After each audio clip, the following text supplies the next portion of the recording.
Yeah, yo. Woke up in the morning and to God be the glory. Thankful for another day to tell my story. Put my opinions in the universe and let them orbit. I'm from the dirty south with a dirty mouth, might need orbit. Miss things on me like a nigga Norbit. Had to refuse them cause my bitch no refusion, she gorgeous. As I dap my sons up and kiss my daughter forehead. Tell them we gon' get this money till my pockets morbid. Remember living in apartments, now we playing mortgage. What's going on, man? Shit, everything. Yeah. Everything going on. It's big going on around this motherfucker, man. Making shit happen. That part. Yeah, man. The episode we did with y'all, that shit went crazy. Oh, yeah. Him, yeah, still about that shit, bro. Hey, man, we got a little reach out here. Yeah, you got a little reach. Let's see, speaking of, State Farm, bro. From the trap to the State Farm is crazy, man. I told you we got a little reach. Got a little reach. How that feel, though, man, you know where it started, you know what I'm saying? I told you this before, but I want to reiterate while you're here. Y'all been like a big inspiration for us. Word? Because, I've been watching y'all since it wasn't nothing going on. Yeah. So, y'all was just starting out the podcast. Y'all was in the trap, so to speak. Even when y'all was still doing shows at local comedy clubs and things like that. Right. I've been tapped in for a long time, so to see where y'all done took it. Yeah. It just really make it for a nigga like me. It's like, I can take that shit to the State Farm too. Hell yeah, you can. Yeah. See, especially with all the goddamn feedback you get, you got niggas on your ass, boy. That's part of the game, though. 3-4 times a year, you gonna say some shit that they ain't gonna agree with. That's what I just told Big Kid. I said once a quarter. Once a quarter. Just account for that. Yeah. Yeah, man. But it actually, I don't know what it is about it. It make things like grow. Because they introduce you to new people. It's the traction, bro. Sometimes it's people online who just there to disagree. Yeah. And they are important. Yeah. Cause you need them. Because the motherfuckers who dislike you gonna give you way more hits than the motherfuckers who do. Absolutely. Because he gonna make a response video. He finna post this shit on Facebook. Look at this bullshit. It's like, yeah, man, they definitely got a job too. But like you were saying, going back, just to go from nothing to something like that, bro, I always thought it could be, I still think it could be bigger. You know what I'm saying? Like I saw the vision early in the podcast game because I used to drive to a lot of my shows and I would listen to a lot of media, a lot of content like Tax Season with Tax Stone and Brilliant Idiots and all of it. It was just a handful of content that was targeted to the black audience. And I was like, bro, this gonna be the way. Because people love, like you said, they love to be in a conversation or feel like they're in a conversation or part of a conversation. Mm-hmm. So that's what really made me start like locking in and saying, I don't know what it is, but it's gonna be something. Yeah. And then, the way that we built it organically was starting out with small clubs like Smith's Old Bar, then taking that to the comedy club, then taking that to a theater, then, trying it on the arena just to see what happened. And man, it's just been worth it. It's been worth it. Never in my life thought I'd smoke a backwood in the middle of State Farm. And see, that's a whole nother thing, bro. They see us going to these different venues, bro. Can you imagine? We was in Nashville at fucking Opryland, had that bitch burnt out. Yeah. So it's just dope to bring different audiences to places you probably wouldn't see us at. We did a show at some venue a couple years ago. I think it was in Macon. And after we did the show, we took a picture on stage with the crowd behind us, right? Then somebody sent a picture from like long time ago. They used to have Klan rallies in that bitch. And it was like the picture was damn near exact, like the same way we took it. You could see the whole crowd and the way that they took it. You could see all these Klansmen in there. And that's like, I had posted it one time with like that picture on the top just to see how crazy full circle shit could be. Yeah, it's like just position, but it's still like, I think that's more so the power of us like locking in and not worrying about crossover or like having like what they call like a universal appeal, but just like really making shit for our people. Yeah. And like creating a space where we know we could just be ourselves in there, because it's like, right, and everybody's invited. You read what I'm saying? Like from it, not be in the center, but you invited. Bro, when you get the weed man to come out, that's when you know shit popping. Because the weed man don't leave the house. Or he come out, If they don't leave the house in a long time for the drop off, bro. Exactly. I don't know what they doing. So yeah, man, it's just been dope just to see who come out, man, from the young to the old to the, the teenagers, my son them age, and even the, grandma and them, auntie and them coming in there hitting blunts and shit. It's just been amazing, bro. Yeah, it's been a beautiful thing just to witness, bro. To go from, like for me to start as a fan and just like recognize what y'all was doing to like building my own platform to where we like peers in the space. Yeah. And be able to like share platforms with each other and things like that. But also to be able to see where y'all took it, like to be backstage at the State Farm and like really just see like the full preparation and how like, yeah, bro, it's like it's these still just the same niggas. It's just the venue get bigger. The audience is there. Yeah. But they there to show love to y'all. Like, them folk love y'all, bro. Exactly. Yeah. It's an experience, and that's what it's always been about, bro. They know what we do as comedians. And, for us to all be on stage at the same time, like controlling that shit from three different viewpoints. Yeah. It's dope, bro. Yeah, it's crazy. Y'all, the 3-man weave be, the way y'all feed off each other. Yeah. It's some of the funniest shit in the But world. we got to credit that to Wildin' Out, because that's what we built that chemistry at. You know what I'm saying? Yeah. And it was just organic. Like a lot of people who've been to the Wildin' Out tapings, like the live show, they even understand that the taping of the show is not the show that comes on TV. Right. So in between the games and the breaks, and you know how production is, and they might want to switch a camera out or get a different perspective, bro. We keep the crowd lit through that whole shit. Like, and we started that. How long would an average like Wildin' Out taping be?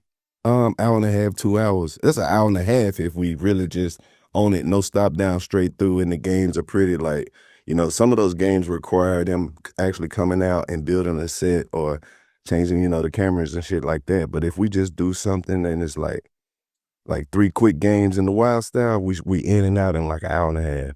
And so naturally, you, Chico, and Fly was like already in the same spaces, just doing comedy. Yeah. But did y'all know each other prior to Wildin' Out, or was it like? I knew Chico prior to Wildin' Out, and I met DC right before he got on Wildin' Out. Okay. I met DC, he was still doing his thing on Vine. That was probably like the end of 2014 probably. And they asked him like, bro, which comedians you like? He like, I don't really watch a lot of comedians, but I fuck with that boy Karlous. And I was like, I fuck with this nigga, you know what I'm saying? Because I'm, like you said, just watching from a fan point of view, you never know that these people fuck with you too. As soon as he said that, I knew the people who managed him, and I hit him. I was like, bro, I didn't know you fuck with me. Like, hell yeah, I fuck with you, bro. You got to pull up on me. Pull it up on him. It's been my brother since day one, bro. I'm talking about literally. Like, yeah, that's my dog. Yeah, so, and then building that energy and Wildin' Out just made it easier to translate to the stage. Yeah. Especially with, cause being around each other for that long period of time, it gonna come with like managing personalities, and then also just like, we never had to manage personality because we got the same interests, but we not the same niggas. That makes sense? Yeah, that do. Like, we'll never fall out about look. Like, we don't like the same women. We don't like the same shit. We don't hang out in the same spots. We got different friends, but it's just like, nigga, it's family. You know what I'm saying? Yeah. It's like being with your cousins. Yeah, because I got I don't know, when people be like into it with family members and shit like that, to me that's odd, because like the family I don't fuck with, they don't fuck with me neither. So it's like, we gonna never be around each other. Right. But like my favorite cousins, I've been knowing these niggas since I was in Pampers. I ain't never feel out one of these niggas. Yeah, it ain't nothing to fall out. It ain't nothing to fall out about. Right. And they probably dislike the same motherfuckers you dislike. Exactly. And that's why we disliking niggas together. Exactly. Like, yeah, that nigga right there ain't right. You know? Exactly. Yeah. One thing that's funny about the entertainment business, for me anyway, is I ain't never had to say, oh, I don't like them or I don't fuck with them. Because it's like, the more you elevate in the position, you gotta work with these motherfuckers at some point. They gon' have, like, not necessarily work, but they gotta see me, especially in the comedy world. So anybody who don't like me, they just don't like me. I ain't gonna let it get in the way of the business, though. Right. You get what I'm saying? Like, nigga, you ain't gotta like me, but you still had to come over here where I'm at, because I'm a big dog over here, and you gotta fuck with me. It ain't no way you not gonna see me. Yeah. Your favorite nigga is coming to my show. You know what I'm saying? Like, your heroes and shit is my partners. Yeah. So it's just crazy how that shit works. So I ain't never had no comedy beef or I don't fuck with them or none of that type of shit. Yeah, anybody that like, Niggas that don't like me online stay online. Yeah, you'll never see them. Nah, yeah. There ain't nothing to worry about. Yeah. You shouldn't even address them. Don't let them know that you know. I give everybody one. And it's normally just like maybe like a 15-second clip. And it's just be like that much. You get that little bit, and then it's like, it's crazy. It'll create a wave of videos on them sending it back to me, and I would never respond to it. JD said the coldest shit. Y'all only get half a bar. Fuck you niggas. That's what I bro. That's how I be. Nigga get half a bar from me and anyway. Go on about our fitness, Fuck, bro. Like as long as you could dislike whatever I'm doing or whatever we got going on. As long as you don't goddamn put your hands on nobody, you good. You good. You can hate online all day. Cause I know that I'm making a product there's nothing we could do as humans that 100% of motherfuckers gonna like. Hell no. That's why the people who fuck with the show, we call them 85%ers, bruh. As long as we hit that 85%, we ain't worried about that. Yeah, that's why our folks is our cousins, because I know Exactly. I ain't even gonna necessarily approve of everything my cousin do, but I'm gonna ride with you because I fuck with you. Think about it, as a comedian, right? If you already decided I'm funny, that I'm not funny, it ain't shit that I can do to change your mind, nigga. You already said it, that you stuck on that idea that I ain't shit. Right. But my criticism back is, let me see your shit too. That's my only complaint. Like, if your page private, you shouldn't be able to say shit. And if you don't have shit that I can criticize back, you can't criticize. Because what if you had a show? Yeah. I wouldn't like your shit either.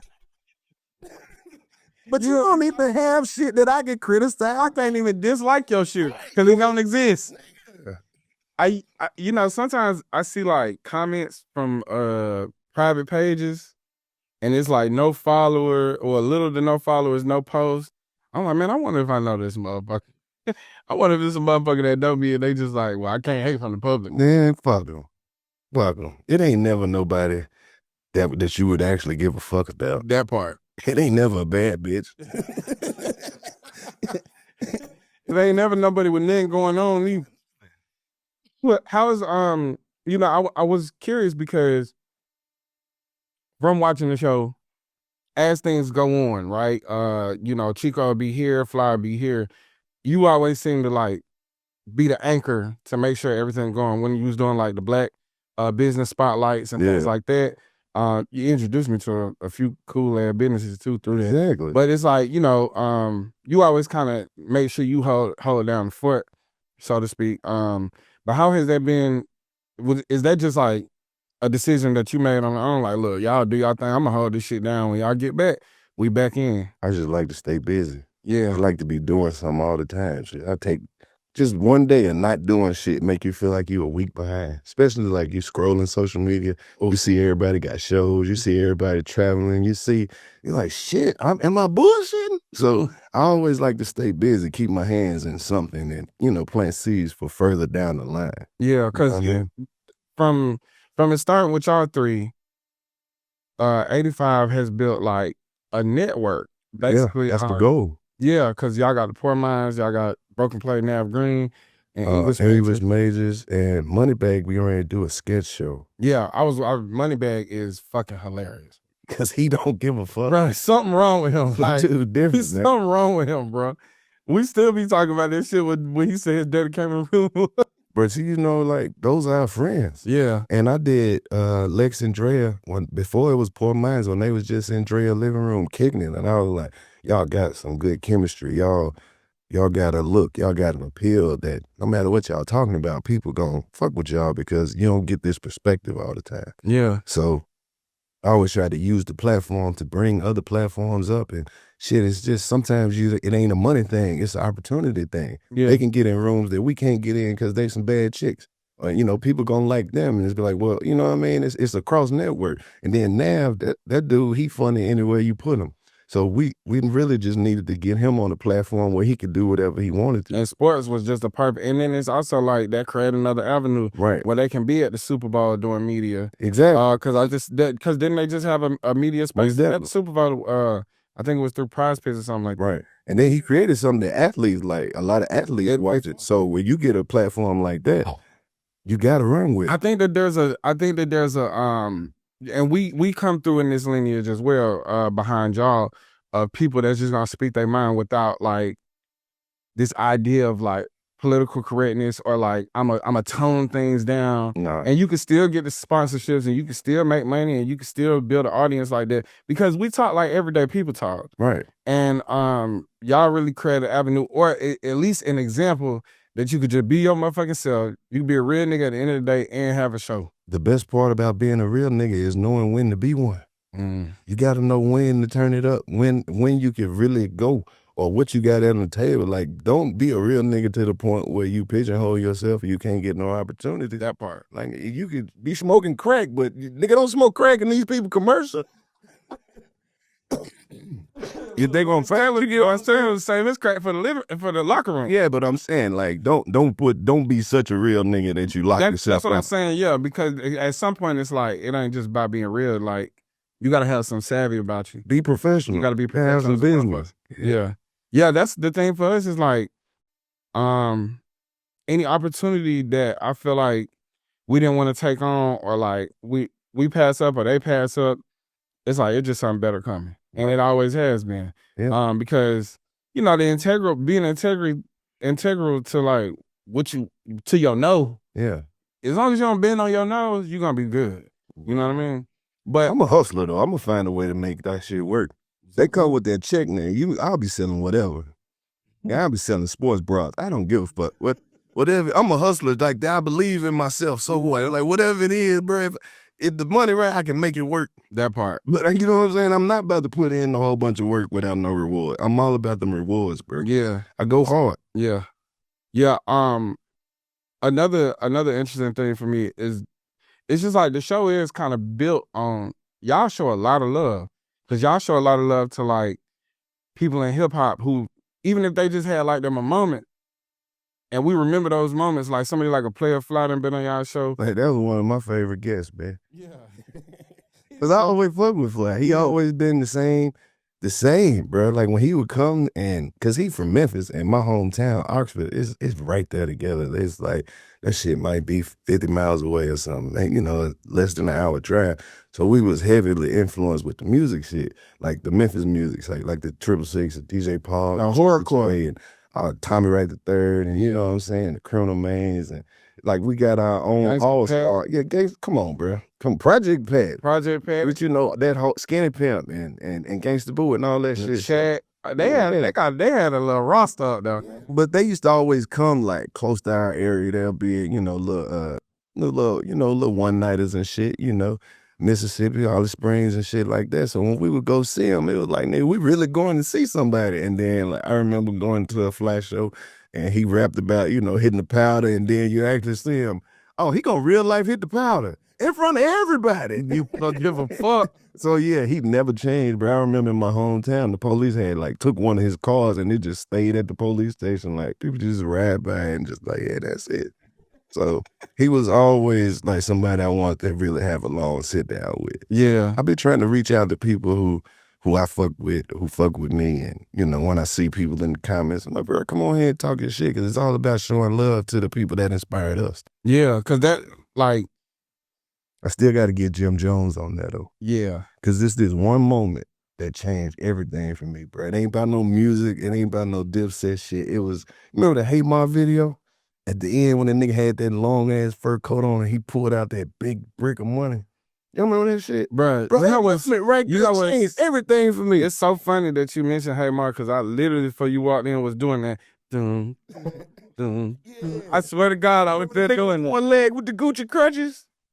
He just Frankie Crutches. We literally talked about this right before you walked in. Right. That's crazy. I gotta get that nigga on the show, man. Jim Jones. Jim Jones. Birdman came on there. I gotta get Master P on there. Gotta get Jim Jones on there too. Y'all always show love to the OGs, cause like shit through y'all that night when I came to see y'all, I had Manny Fresh. Yeah. I think that might be the first time I ever kind of like starstruck. Real? Yes. I don't know what I've been around, since man. I was a goddamn pup. Stick around. You gonna have the moments, bro. I was like, you'll have the moments, especially when you see people you don't expect to see, bro. That's what fucked me up. I didn't expect to see them now. Yeah. So I'm just meeting most random ass celebrities, man. You know the little girl from the Wolverine movie? You never seen the little white girl? Man, I had met her at the MTV Awards, man. She was cool as hell. I'm like, hey, you whooped the shit out Wolverine. She did. She whooped his ass in that movie, man. I be meeting random celebrities though. I still have them moments, but I always show love. I ain't never gonna be like, I'm gonna say something, man. Nah, yeah, for sure. I'm walking up and I'm at least let myself be known. Yeah. You know what I'm saying? Especially being on tour with Mike, bro. It's so many people that be backstage, man. Yes. Hell yeah. Nigga, David Ruffin family come out heavy. Like his whole family be in the green room. Larry Hoover family be heavy in the green room, man. The Wu-Tang Clan came through. Ice-T and Coco. Yeah. I'll just be sitting back like, this shit crazy, man. I love meeting people though. Yeah, that should be cool as hell. Cause I think for me it's like, you always know that they real people. Yeah. But it's still something that about them that just exists in your phone or on the TV or something. Who the coolest motherfucker you ever met? I'm talking about your number one. Man, I don't know, bro. Nigga, I met Freddy Krueger. Yeah, see, I ain't been in them. I met the real Freddy Krueger. Cause like for me, when I met Tip, and then we kicked it with him at the studio and like listen to the album and shit, I was like, boy, this shit crazy. Wait till he play you some of that unreleased shit. That shit out the vault. That's what I was talking about. That what he was playing shit. I was like, oh, What you gonna do with that? I was like, what the fuck going on? He was like, man, I'm just playing shit. Hey, man. I was like, when this coming out? He was like, it might not come. Shit. He cold with it. He cold as fuck, man. Yeah, people always talk about I don't write. Nigga, it's different when you see a nigga who really don't write. Man, cause do 3 verses. Bruh, King, he gave King's like, just jump on this. And this for most people would be like a throwaway. But he was snapping on that bitch. I was like, I said, man, King cold. King hard. But what people ain't gonna get to see is They King be at the house and he got a studio in his room. When this was years ago, King would be in that bitch all day recording. Just getting that shit right. Damani too. Yeah. Man, I seen Damani last night. Buddy Red, they all cold. They all cold. Harris, the whole family cold, bro. Yeah, the Harris, they got it. They got a real family hustle. The mama, she sing her ass off. Yeah. So the whole house town. Yeah, that's a musical ass household, bro. Yeah, man. Buddy Red hard though. Buddy Red be on the belt line going crazy. Most definitely, bro. Yeah. What's been one of your favorite moments on tour though? Like so far, you know, I'm sure y'all have done over 300 shows. Yeah. Way more than that. Like, what about the moment where you just like, damn, bro, we really in this bitch. Like we here. Probably Greensboro. We sold damn near 14,000 tickets. Yeah, that shit hit different. That's a small economy, bro. Yeah. Yeah. So I'm just walking out there and like just feeling that shit. That's a lot of goddamn people, man. Yeah. But even before we started doing like the arenas and shit, we were still doing 3, 4, 5, 6 shows at the comedy club. Like some of them comedy club shows is the most memorable shows because it's like we right in here.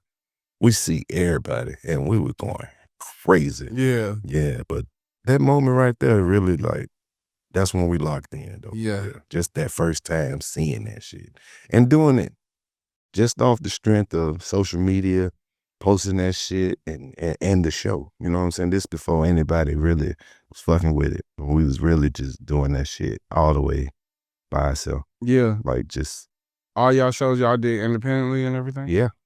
Put your armor braid up, yeah. Everything. Yeah. That's how we started.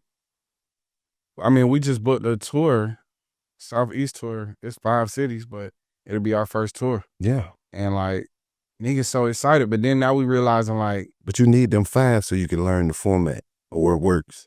Yeah. You know what I'm saying? Yeah, because we was figuring it out. We had a show in Atlanta, and then it was the Atlantucky. We did it in Atlantucky. Mm-hmm. And then we had a show in Brooklyn like 2 weeks later. Yeah. So this is our first time really doing shows like right back to back, so to speak.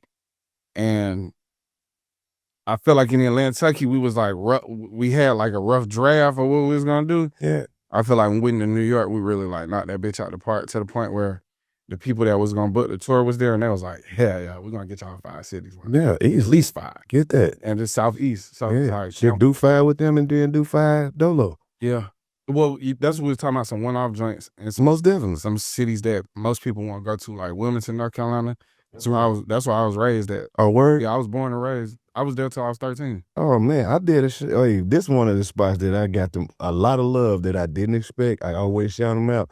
Wilson, North Carolina, bro. Wide Awake Wilson. Mm-hmm. They show a nigga love in Wilson. And that shit deep off in there, man. I think it's important, like, for us to go where we know niggas is at, but We got to go some places where we don't know where they at too. We got to find some. we gotta find some niggas. Because there's some spots there you can go to. You be like, what? I didn't know we was deep like that. Like, go to Seattle. Do a show out there. Yeah, that's what we got Seattle, because Tacoma gonna come up. Most definitely. And then we was talking about doing Portland. You did Portland before? I ain't never been to Portland. Yeah, you know, niggas is like, bro, we in Portland too. They in Portland. I'm like, It just ain't never fell on my schedule. yeah. Vegas? Go to Vegas today. Yeah. They just hollered at us. They was like, because we was on the last show, I was like, is it niggas in Vegas? Do y'all fuck with us in Vegas? All the comments like, well, we fuck with y'all out here. We like, yeah, we got to go on Denver. Go to Memphis. Go to Denver. They said Definitely go to Denver. Yeah. Definitely go to Denver. I went to Denver on some humbug. Like, I got a relative that stay out there. And man, that shit is beautiful as fuck, bro. That's what they don't tell you. They don't tell you that shit is beautiful. They got that one Colorado Springs. You ever been over there? That shit look like the city of gold or some shit, like some Aztec type shit, man. That shit all in the mountains, man. This beautiful scenery all around. Leaving, and I went in November. So there it's already like damn near freezing. Yeah. And so he stay in Aurora. So you leave Aurora to go into Denver. Yeah. And on the expressway, that big ass mountain in the back. I was like, boy, this shit like a fucking painting. Like a postcard or some shit. Yeah. God damn. I was like, nigga, y'all see this every day? Yeah, Aurora, that's where the mall and shit at. Mm-hmm. Yeah, so I'll be up in there fucking around. Yeah. All right, so I want to ask you though, when we gonna get that Karlous Miller comedy special? Dolo. I'm working on it. I'm working on it. I want to see the sensei. I'm working on it, man. Actually working on it right now. You know I'm on that tour. We the ones, we just started that back up. So I'm gonna do my shit probably maybe in the summer or something. Yeah. You know what I mean? If I'm gonna do a special, I want it to be special. Absolutely. You know what I mean? You gonna do it in the city? I don't know where I'm gonna do it at yet. You gonna do it in Wilson? Nah, I ain't. Listen, Mississippi whoop my ass if I. Wait, what the fuck? I do go to goddamn. Yeah. Talk about that though, like you know, I talking to Akeem. Keem was one of our first guests on the show, but Keem just a solid nigga. So it's like, of course, he pulled up Dolo to the crib. Yeah. This one we was doing, I guess, at the crib. Like Gigi came over there, everything. Yeah. And then I was like, all right, this shit getting hot. Yeah. Like, so we gotta find it. That's when I met Ferg, and Ferg was like, "Shit, you could just come over here." Yeah, like Ferg is solid nigga. Ferg is solid dude. Yeah. Ferg did he opened up for me over there. Ferg one of them niggas who you will graduate with. He be like, my boy, I got that bitch. You see this nigga at graduation and be surprised. Ain't gonna see you in class, nigga. I thought for sure you was going. Yeah. That's funny as hell. One of the notes that I put on here funny as hell. But I had put a note on here that was like, why was niggas sampling Indian music in the early 2000s? Cause the flutes go hard. Yeah, Blue Cantrell, that you remember the intro to So Contagious? Yeah. Or that A-Rap money. We was on it. It's going crazy. We was on it. Bruh, niggas was Indian for like, niggas was beating Bollywood down. We still would be sampling that shit, but they came back with the copyright and they ended up getting a bunch of the publishing out. Yeah, they got that oil money, man. They got the oil money and not playing. And not playing. What was you saying about Akeem? Yeah, damn. That's how the ADHD get.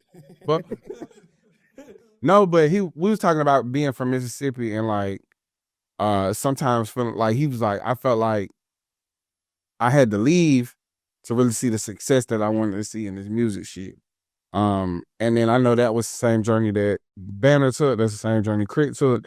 And it was a similar journey for you where you left Mississippi to come out and further pursue comedy. Did you feel like it was one of those things where you just knew like, I gotta go? Oh man, even as a kid, I knew I was gonna move. I knew I was gonna move because I got spoiled. My dad used to live in Atlanta. So I came to Atlanta like 88 for the first time, probably. So I've been coming to Atlanta. So whether I was doing comedy or not, I was always gonna leave. You know what I'm saying? Because I just know that I wanted so much more than just in Mississippi. Your opportunities are so limited, especially if you're from a small town and you ain't never seen shit. And you just forget that it's a whole world going on outside of Mississippi. And then, you know, a lot of people around there never left, a lot of negativity. So they don't understand somebody who got a dream, want to pursue something outside of getting a job. So it ain't no knock to them. It's just that our opportunities are so limited. You know what I mean? Because once everybody in your hometown know you gonna rap and know you cold, they not about to buy your shit no more. They know you good. Nigga, that's my partner. I've been knowing that nigga since 2nd grade. So it's like you got a smaller market to shop to. You get what I'm saying? So it ain't like Mississippi is like you could just pack up and go to another part and get hot and, you know what I mean, and Jackson, or you gotta conquer the whole shit. But in order to do that, you gotta get outside of there so you can see how other people are building followings, and they got 10 mics you can hit. If you a rapper, singer, anything, you might get that one little spot in Mississippi that do Wednesday nights, and that's the only night they got. But you can really go other places and hone your craft and be in the studio with niggas like Banner and Tip and Rocco pull up, or you might run into Future or Jermaine Dupri. You need to go places where you can create your own opportunities. Yeah, because I mean, Atlanta really helped me like blow past all the niggas that we started with in comedy because I had so many more opportunities. Because I didn't just limit myself to comedy night. I went to poetry night with the poets. I went to the all girls night where the lesbians, they had no men in there, and they was like, well, we want you to host the next one. I'm the only man in the whole building. And you know, we would go to the white people clubs and the star bars and shit like that, and just really take advantage of that shit. And then after that shit, we went to the strip club and I host amateur night and the fat ass booty shaking contest, or you know, the camel toe contest, or shit. I just got cool with everybody in the circle around there, and they were like, "Shit, just do something. Shit, come talk some shit, nigga. I'll throw you $1. Let you get some wings, and you know, throw you a blunt or something." You know, it was just like the opportunities to just keep going. You got to be outside. That one got to be outside. You got to hone your craft. Yeah. That's been it's been one of those things. It's like, I stayed in Alabama. I stayed in Gadsden, Alabama for like 5 years when I had started driving trucks. Did you just live everywhere nobody wants to live? What? God damn, you just picked the worst places you could find. So that's where the family be at, nigga. Wherever you find some family. I was in Bogalusa, Mississippi for 2 years. What the fuck you doing over there? Shit, nigga. I ain't gonna hold you though. When I was in Alabama, this was like my first time leaving Atlanta for more than like a week. Since I was 13. I got to give Alabama niggas some credit though. Alabama niggas way more flashy than Mississippi niggas. Like we the country is too. I feel like Alabama, Mississippi, and South Carolina. The further you get away from Atlanta. Yeah, but like Alabama niggas be flashy as hell, boy. They love to spend their money. Mississippi niggas be holding on to it. We don't really let it go like that. Hey, shit, it don't stretch as far down though. Shit. Mississippi, you gonna get it. Hey, $1 costs $1.50 in Mississippi. The exchange rate is different because we ain't buying a bunch of bullshit. There ain't really nowhere about it. They buying land and guns out there. Guns and tractors and equipment. Something you can make some money with. Yeah, so yeah, makes sense. Yeah. I was out there though, and I was like, I'm driving trucks. I know my old lady could just keep the kids here with her folks. Yeah. She got people. Community. So while I'm gone, I ain't gotta be stressing about like. You was on the road? Yeah. Well, that's a lonely job. I did that shit for a minute. Boy, that's a motherfucking lonely joint. That's a lonely ass job. Maybe start talking on that damn phone. Got to. I was- Niggas on there. Got a headset, nigga? I'm talking about on TikTok. I was like, I'm gonna goddamn. I talked to somebody. Nigga.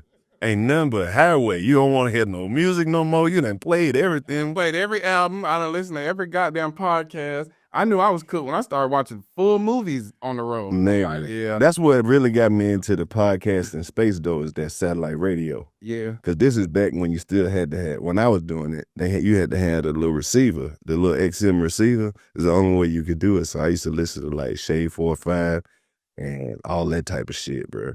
And then on the CB one day, I'll never forget this shit. You know that motherfuckers be on the CB talking all that racist shit, right? 50 Cent dropped the Massacre, right? So one nigga, I don't know who it was, because you know, these are random people. He got tired of hearing all the racist shit. That nigga took over the whole channel and just played the Massacre album the whole time. He just kept that shit on repeat, boy. They was mad as fuck on there. Yeah, fight back. Like 50 Cent. You saying, speaking of 50 Cent, before I get back to this Alabama story, did you see this nigga Ja Rule, Tony Yayo get into it on the airplane? Bro, I know deep down in his soul, Ja Rule sick of these niggas. Ja Rule he fed up, bro. It's like it's over, nigga. Damn. Like, let it go. 25 years. Then fought, niggas then got shot. What else? I'm not no bitch. I'm not a bitch. I will fight you niggas. I'm not by myself. Leave me the fuck Fight niggas on the airplane. I'll risk. Bro, I saw it in his face. He's like, oh my God, you corny nigga. That shit was lame. As a grown man, I'm like, bro, come on, man. Man, y'all. It would have been cool if they were like, this nigga Ja Rule on here, man, and we're gonna dap it up and piece it up.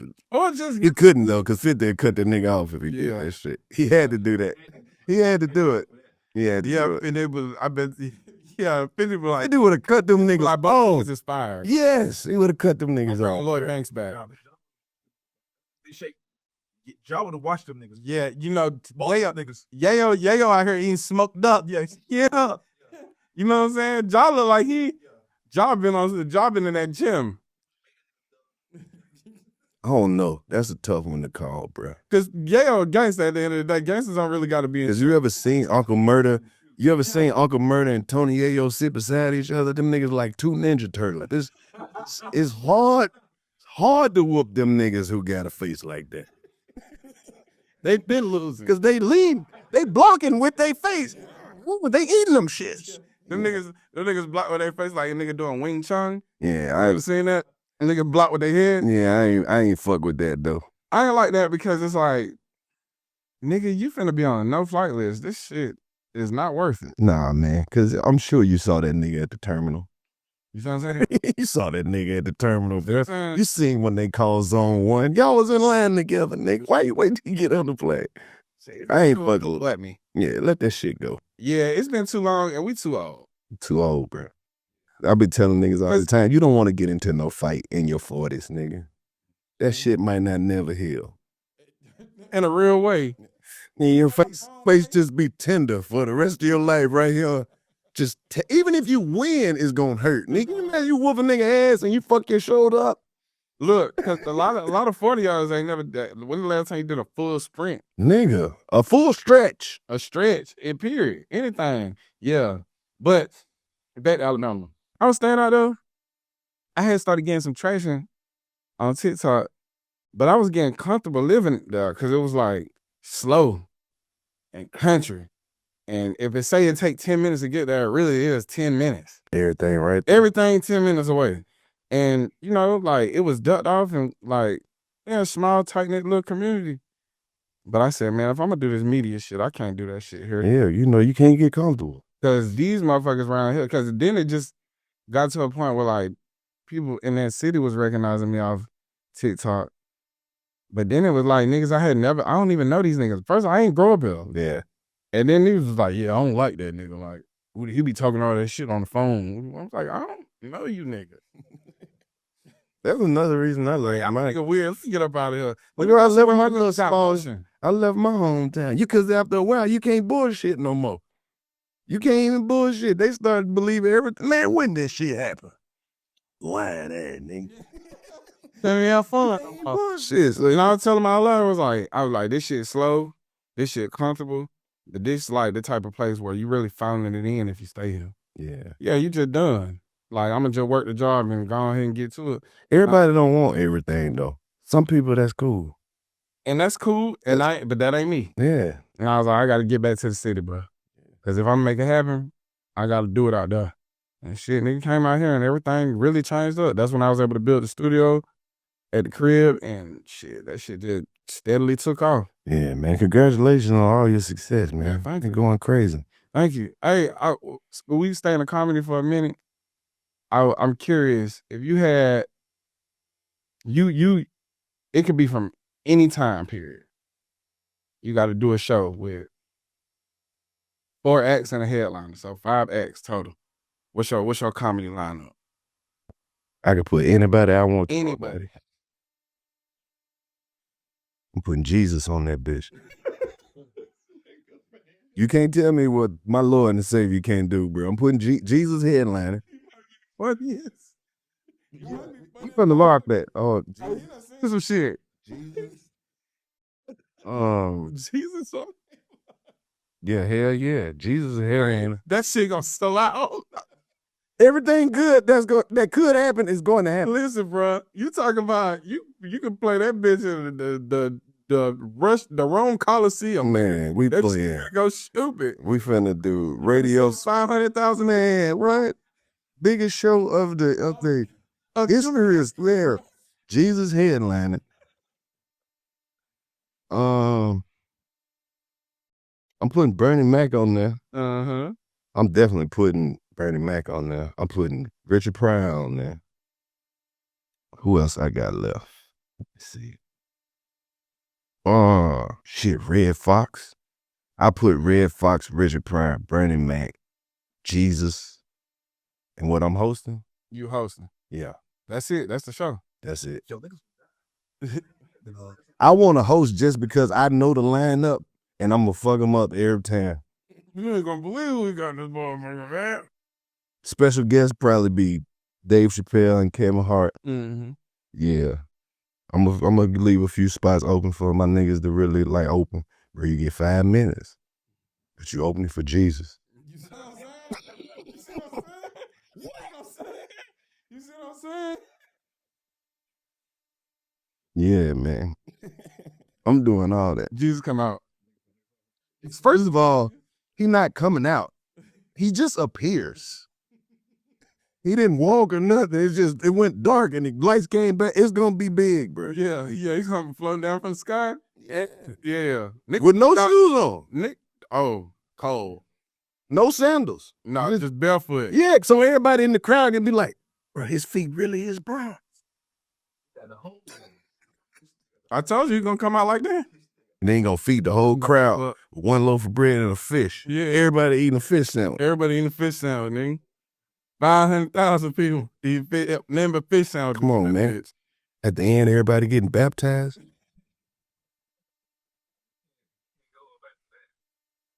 Nah. That gotta be the last show on earth too. Man, what? Cause listen, I'm gonna tell you, if niggas died just by seeing Michael Jackson, it's gonna be some deaths in that motherfucker. Most definitely. He gonna bring them back though. That'd be a good ass special guest too. You know how he do his whole shit. He be like, I got a surprise for everybody. Michael Jackson come out and do the whole 20-minute set or something, bro. It's just, that show gonna be off the chain. Too much in it. It's Too much going on. You didn't know I was gonna do it like that. You was thinking too regular. Yeah. That's why I asked, what's up with them cars, man? Which one? You know what I'm saying? Which one? So look, I'm curious about this because the way that I view it is that you took something that you was passionate about and you turned it into a business. Yep. And then you employ your brother, you employ a lot of people. But then you get to have all these goddamn toys too. What's your favorite car? Can you name? Give me your top 5. Give me your starting 5. 69 Camaro. 79 Trans Am. And it's miscellaneous. You gotta. It's one of them donks. Probably that 75. Go get I got a couple of donks. Dre with the hats. Couple donks. I got All kind of shit. G-Build, I got Monte Carlo. Build a dream car. Anybody, any engine, any rim, anything. You can put a AMG motor in a motherfucking 79 Camaro. I would actually want to put a AMG motor in a 96 Impala. I would want the engine from a S550, put that in a 96 Impala. If anybody listening, watching this show that know how to do that, I would pay top dollar. Say it, bro. Know how you said, bro, can goddamn. But it's different when because you know what I'm saying, when you doing that type of conversion, it's a lot of work involved in that. And some guys, they specialize in Frankenstein projects, like putting shit where it ain't supposed to be. Oh, yeah. And that's one of my favorite things to do, is put the new shit in the old shit. So that's why it's hard to have a favorite, because once you build a car, it's like your child then, because you're like, I remember when it wasn't shit. So that's why I said that 69 Camaro, that was my first one that I fully built. And then my Trans Am, that one's built completely. I got a 75 Impala, and that bitch is all the way dope. I mean, a 75 Caprice, dope, LT4, 26s, interiors, speakers, music, paint, everything, suspension. I got a 73 Impala that I built, the Netflix car that they used to promote, they cloned Tyrone. That was that vert that they used for the promo. That was mine. I love a G-body, T-top Monte Carlo, Grand Nationals.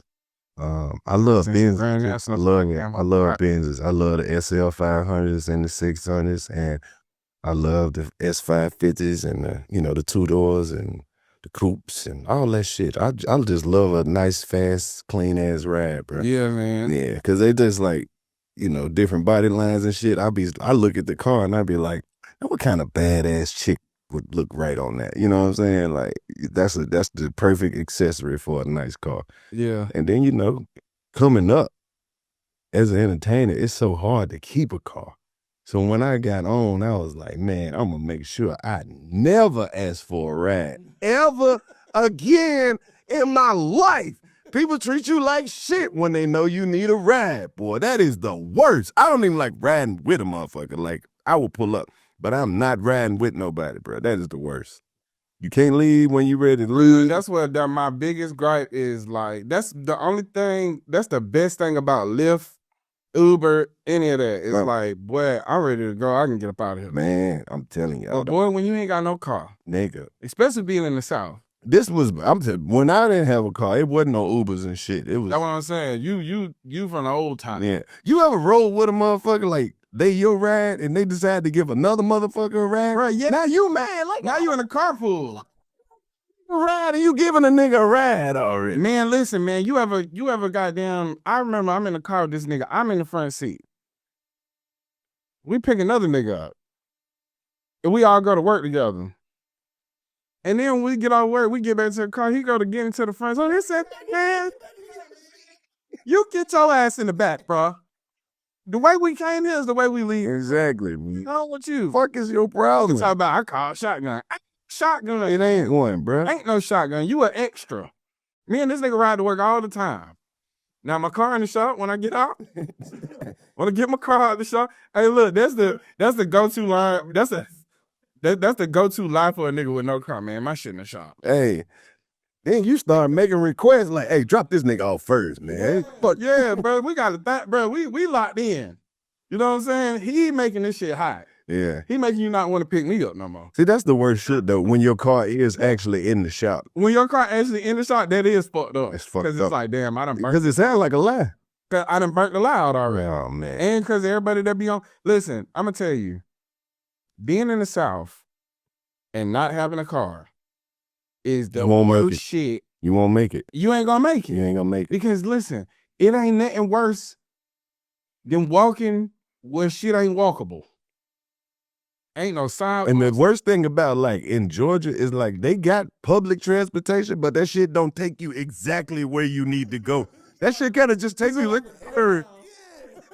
a Greyhound to drop your ass off anywhere. Behind the gas station, all kind of shit. That's the funniest thing about the Greyhound. They will stop literally anywhere. Like, nigga, who the fuck we picking up here? And why is this a stop? Exactly. Yeah, go on 3rd, make a left, Behind the Texaco. That's where the shit at. When it be 3 people back there with bags, fuck y'all get these tickets from? It's an old phone booth. Just stand there. They're gonna pull up. Trust me. Man, Riding on the Amtrak. Listen, the times when I ain't have a car, all right, perfect example. I'm like, I'm gonna get me a job. I'm 19. I'm tired of being a bum. I'm gonna go get a job. I get a job interview at Target like a motherfucker. I'm like, oh, I'm home, nigga. Target? I'm lit. But I gotta walk to this bitch. get it. It's like a mile away. Get it. I got my khakis, I got my walking shoes, and then I got my collar shirt pressed. I got that bitch flipped over my shoulder. Yeah. I'm good to go. Gotta have some headphones. Headphones, you got to, because if you walking in silence, boy, that shit get depressed. What? And Man. then it's like I had done walk down there 0.8 of the mile. So I'm like 5 minutes away. And somebody gonna say, boy, you need a ride? No. Not no more. I'm already here, man. Nigga, I can see the job I from can here. see the Target. It's right there. Fuck your ride. But if you want to, like, you shit, what you finna do? You get me? Because I was selling, that's another thing too. I was selling weed on feet. You would have to. Yeah, bro, meet me at the store. That's a very important part of, I would probably say about 90% of young black men gonna try their hand at selling weed for at least a summer. At least a summer. Not knowing that shit is not even profitable, man. It ain't profitable. It is not profitable. I just get a minimum wage job. Literally. You literally just like, I got enough money to eat fast food. It's not profitable, man. If you get up $1,000 selling weed, you hustling. You hustling hard. Plus, they don't tell you that you're not just a weed seller. You are a therapist. You have to deal with everybody's shit. Yeah. The nigga calling you with no car, old girl, her and her baby daddy, and they into it. You wondering why she just trying to lay around and smoke. Go on. Want to hang out and shit. Motherfuckers be like the lingerer. And they did with language. Fucking lingerers. Right. Yeah, like I mean so many niggas at this store that the owner of the store was like, man, what do you do? I was like, hey man, 2 Swishers and a Bud Ice. Damn. That's the only thing you need to know about That's this it. nigga. That's all. Don't asking me questions. Don't ask me nothing. Yeah, I was drinking Bud Ice. I was going through it. You was going through it. Yeah, it was 2008, man. It's like, That was a rough year. That's the year that the housing market crashed. yeah, it was rough. And remember, that was the first summer that the gas prices shot up to like $4. This the year I graduated high school. I was out here. That was a hot ass summer. Gas prices was high than a motherfucker. It wasn't no good weed in the city for real. 2008 was a motherfucker. The first weed nigga gave me to sell, he was my partner, so he fronted it to me. Man, that shit was so compressed. Garbage. Yeah, the stink in that though.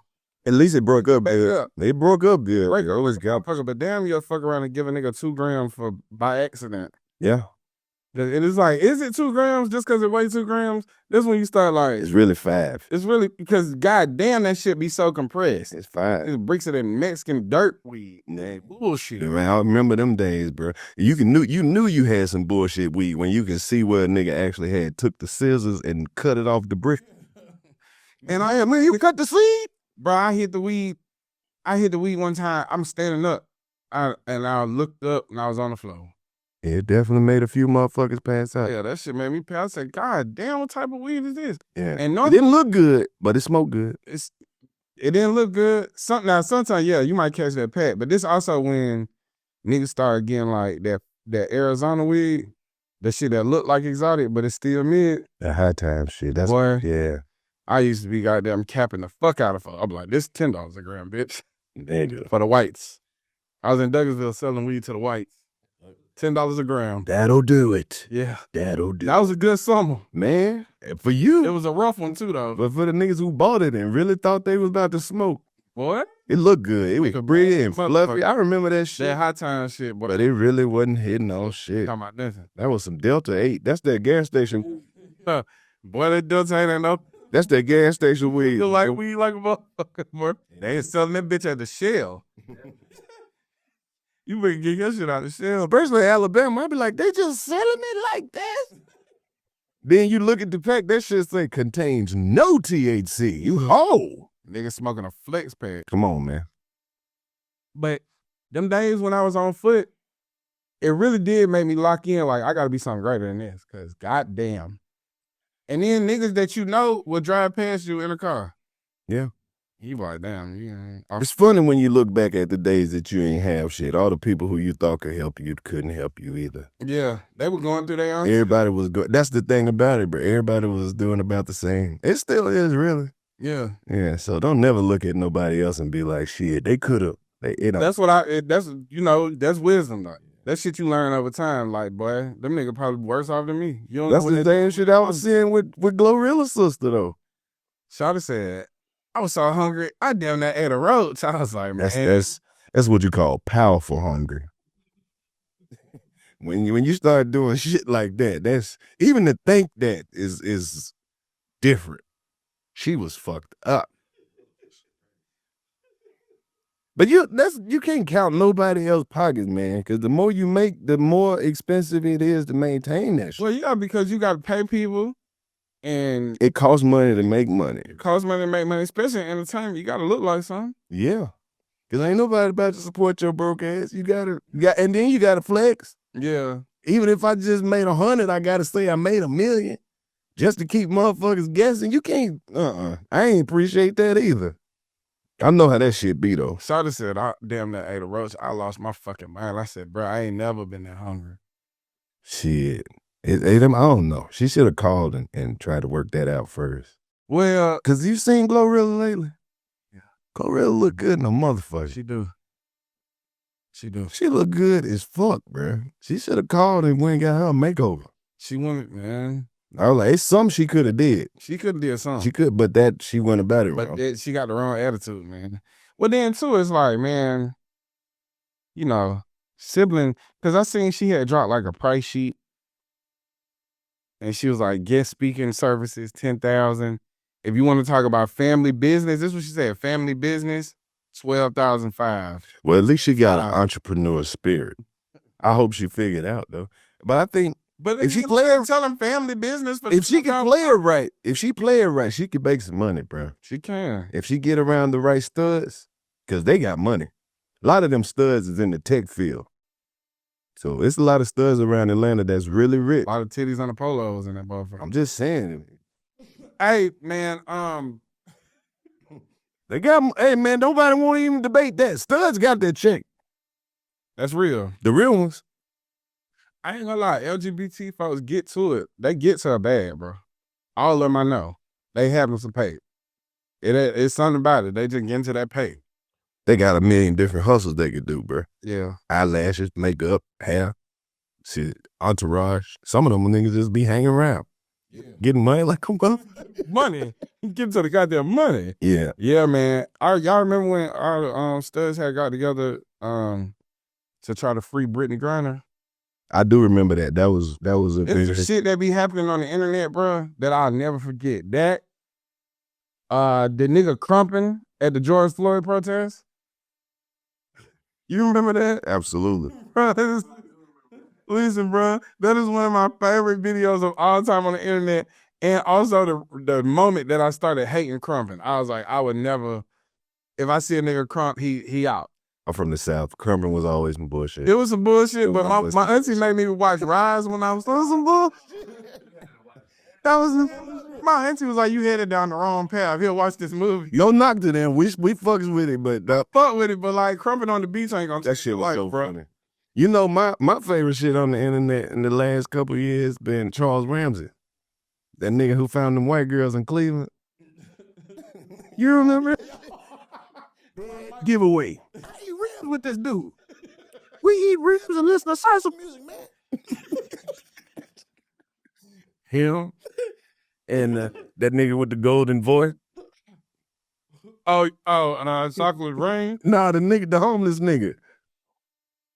Yeah, he was on the side of the road and they gave the golden voice nigga. For real? Yeah, he did all them commercials and shit.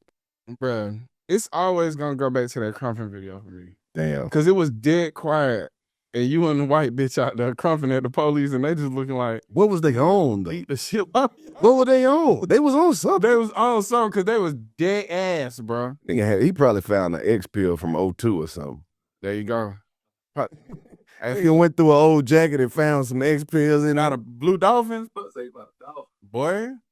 Pink Nike. A Blue Dolphin had me in a stranger. That's the most popular one, but everybody forget they had all different kinds of X pills. It's a lot. Man was a The Adidas, I remember Nike joint. I remember this girl was selling DVDs.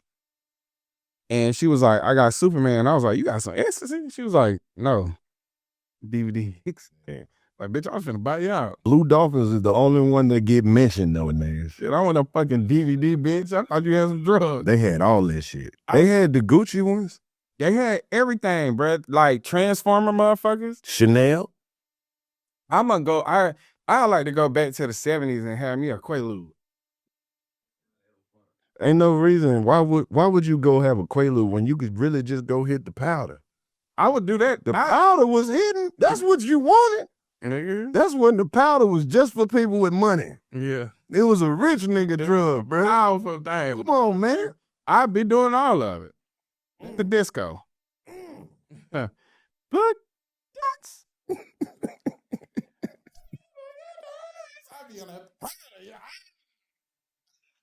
3 Cuban bitches with me. Dancing like Steve Harvey and their mother. You remember the Soundtrack video with what's the nigga name? He sang Love and Happiness. Al Green, when the nigga arm was he had the vest with no shirt on. Yeah, and this nigga in the orange was like, I was like, yeah, that nigga ain't even on beat. That nigga on dope. I remember Soul Trains. I remember it was one nigga who used to dress up like Freddy Krueger on every episode. It was one nigga on there for a couple seasons who dressed like Scruff McGruff, the crime dog. Y'all remember him? He had a brown trench coat and he had the Scruff McGruff. Man, Bruh, he was on there. TV was TV. Yeah. If you, I would have, like, one of the shows that I wish I could have went on is like Arsenio Hall or some shit like that. Yeah. That just seemed like it would have been like a good time. Yeah. Or like a cameo. Like, I could see you doing a cameo on Living Color. You out of there? All right. Love, brother. Can I give us a love, nigga? Fuck that. It's my shit. Appreciate you, bro. All right, bro. Yeah. I'm gonna give you one of them hats too. All right, bet. But yeah, like all that shit back in the day was just like, I mean, I'm pretty sure same old bullshit. But nah, you want blue, red, or green? Red. Yeah, that's why I was like, get Karlous the red one. Okay. Good, son. Yeah, thing. Move that, Gun son. move that book down, son. Oh, you just got that new merch in. No. You don't want to keep, because you're going to block it. Got new merch in. Yeah, that shit did drop. Yeah, you know what I'm saying? New merch in. By the time this come out, this shit'll be sold out, baby. Most definitely. You say show you'll be on from back in the day? Yeah, I would have been on Arsenio, Jeopardy, Price is Right. I go on Price is Right just to play Plinko. Bro, on me, bro, and Wheel of Fortune, bro. You know what always pissed me off about Price is Right? It's one product on Price is Right that nobody ever knew how much it cost. It fucked up so many people's opportunity. And watch when I say this. That rice-a-roni? But that rice-a-roni would fuck people up. Everybody thought rice-a-roni was cheap. This stuff is not cheap. Expensive as fuck. Man, you have all the prices is up there right. The whole audience is like, $7 on the rice-a-roni. Nigga put $3. Nigga, that rice-a-roni be $7 like a month. Yeah, bro, $7 in the 90s? Come on, man. Expensive. That's some expensive shit, man. Yeah. They gave away some bullshit prizes. Man, they give a Mini Cooper. It be a big ass nigga. It be nigga 6'4", 200 pounds, 280 pounds. You can always tell A Mini Cooper. on the showcase when they ain't want the shit, they'll show one showcase and be like, you know what you could win? A new refrigerator. And they be like, Then they show the other showcases like 2 jet skis. Like, nigga, I want the jet skis. Yeah, I want the a refrigerator. But the refrigerator, nigga. But I go on whatever show. A landlocked area, still let me get on jet ski. I'm selling them, bitch. Yeah, I was flipping them. I'm gonna sell them hoes. I'm gonna take them hoes on the lake one time. One of them. I had to look up who was paying the most based off what show I would want to go on. Whoever was getting to that bag, I would want to You know what? Also, too, another show, Steve Harvey, what's the shit? The shit where you guess. Family Feud. They ain't paying like that. Yeah, I know they ain't paying. I just like to go in there and be smarter. But I'm just saying they ain't paying like that. If I had to go and like I was on an old show, I would want to make sure I'm on one of them ones where they get into a check. What about like what's the shit? Who Wants to Be a Millionaire? I don't know. That's a tricky show. That's too tricky. Fear Factor? Fuck no. You ain't going on Fear Factor. You ain't trying to eat goddamn buffalo. Fuck so. No. That's why they fucking nigga up. But in the Rogan had a bunch of niggas eating exotic dicks. I would want to be on Friends or Jerry Seinfeld. Motherfucker, one episode, nigga. I said one episode you make 75 racks. Them residuals? Yeah. Sweet. Syndicated ass shows too, boy. Just a cameo, you up. Give me half a season. Let me be the black dude at the mailroom. Yeah. Black dude in the mailroom on Friends. Come on, man. You the only nigga on the show. Or MASH. You imagine being on MASH? The only show these motherfuckers did 200 seasons at. And I thought that I would have been on Andy Griffin. My girl might have been. You never seen a nigga on Andy Griffin. Never seen a nigga on Andy Griffin. It'd have been me. There goes the mulatto boy. The racist as fuck. That would have broke the whole network. Yeah, that would have fucked them up. It's, nigga, what? They would have been like, there ain't no way there's a nigga on that. We got to find a way to get into them spaces again. It's a lot of money that's going around us. Yeah. You know, and that's the one thing about the 90s. They at least tried. They had one black person on there every now and then. Every now and then. Yeah. One black Power Ranger. Who was the black? Wasn't Gabrielle Union on Friends? Wasn't she the black friend? Yeah, I think that's accurate. Yeah, she was on there for a little bit, I think. They had one black friend, homegirl. That shit was brief though. It was later on in the show. Yeah. See? Shit. Episode 17. Yeah. Yeah. I'd have been on like 90210. That show was hot as fuck when it first came up. Boy. And that one in Melrose Place. Melrose Place. Yeah. Man, I used to watch all that shit, man. I was TV. We really have a choice. Growing up in them times, like you just watch what was on TV. Yeah. It ain't no goddamn Netflix, ain't no variety or nothing. Yeah. Nigga, go to the goddamn Time Warner Cable channel. Yeah. Wait to see what the fuck on and take your fucking pick. Man, we was watching. Take your ass outside. We was watching all the white people shows, man. Home Improvement. Hell yeah. Fucking Boy Meets World. All that shit. What's the one show where what's this show Patrick Duffy had, bro? Where him and Suzanne Summers, all their kids live together. You remember that shit? Seventh Heaven? No, it used to come on after CIRCA, bro. I don't even know who Patrick Duffy. He had some kids. She had some kids. Cheers. It ain't Step by Step, is it? No, that ain't it. What's their shit? I used to watch Buku and that show. Like, I watched all that shit. I used to watch Spin City, Frasier. You fuck with Frasier? I ain't had cable at one point, and that's what it was. Yeah. That's how I got into Seinfeld. Like, that shit. Step by Step. That's the shit. Robbie knowing. Man, look, they be, bro, the sitcom used to be the wave. I don't know if you can get away with no sitcom. The whitest shit I probably used to watch, though, is Matlock and Murder, She Wrote. Bro, Murder, She Wrote, it was just a nosy-ass white lady with a bicycle, just solving crime. I'm gonna tell you my favorite show. We ain't associated with nothing. The first Karen.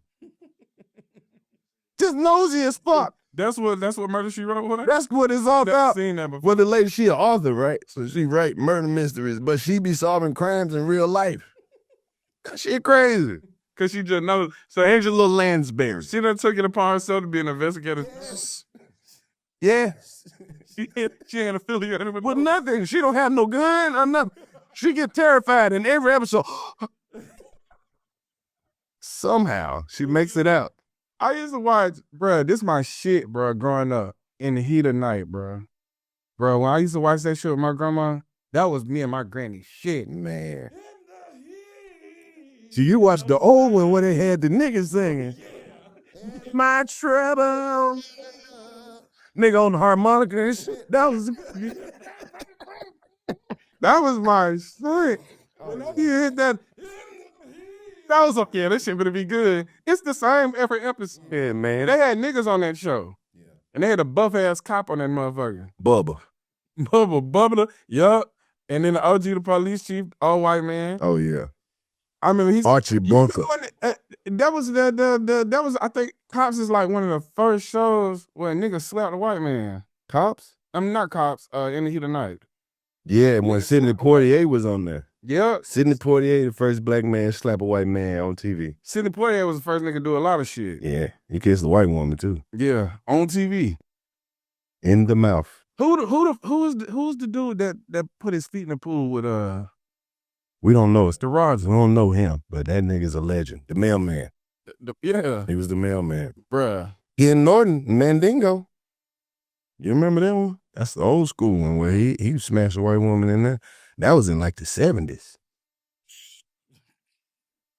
Yeah. Niggas was getting to it at that motherfucker. Man. They used to have all type of little player shit on TV though back in the day. Like it used to be a show for everybody on that motherfucker. Cause they were just trying shit like Cousin Skeeter. You say you grew up weren't your grandma? Did she watch Westerns?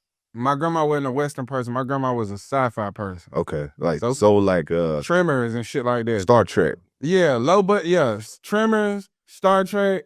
You know, sci-fi, the funniest thing about sci-fi is like they just name the movie what it is. Yeah. So if it's like, let's say a nigga's running through a forest, they running away from an alien. I can't never remember the name of the other. The forest. What was that other one? It's just That was, to know. it wasn't Star Trek. It was another space show that they had that was like in the same genre of that. I always forget the name of it. I used to watch that shit too. Yeah, this one the box cut was going crazy. Babylon, was it Babylon 5? Yeah. Babylon Forest? Yeah, some shit like Hold that. on. We used to watch all that though, man. Buying that shit right now. We TV programming has definitely fallen off. Yeah, because this shit, it just ain't there no more. Nah. Cause like, cause you can't really like the thing. What, Babylon 5? Told you. You remember that shit, Highway to Heaven? Mm-mm. Uh, What's the show with the top- dude from Little House on the Prairie? He played an angel on that bitch. He would come and get people, take them to heaven. No. You never watched Quantum Leap? Remember the white dude used to time travel and go through all the historical shit in America? Mm-mm. Oh, you gotta fuck with that, bro. Man, they can probably find that right now. Yeah, you gotta You fuck can with that. Find shows anywhere. You go Quantum Leap, look at that shit. This motherfucker had the shit where he would time travel, right? And he would be in different characters. Like he'll be a old black man, but he'll look white until he look in the mirror. You got to see it. It was a mind fuck. Kinda hard though. It was a mind fuck. Yeah, we was turned up like it was like really one of them things where it was such a variety of shit going on at all times. Yeah, Like you just find your shit and lock in. yeah. Yeah. I grew up in a time where TV was different though, bro. Like all the cartoons that we watched and shit, that shit was preparing us for real life shit, man. Yeah. Yeah, it was always a lesson in that motherfucker. Bugs Bunny was the first motherfucker I ever seen roll a joint. I thought it was Tom. Bugs Bunny did it first. I remember all the cartoon characters used to smoke. Uh-huh. This back when cigarettes was very popular. Very popular. You know what I'm saying? They just Yeah, man. Daffy Duck was the first time that I seen how they treat black people.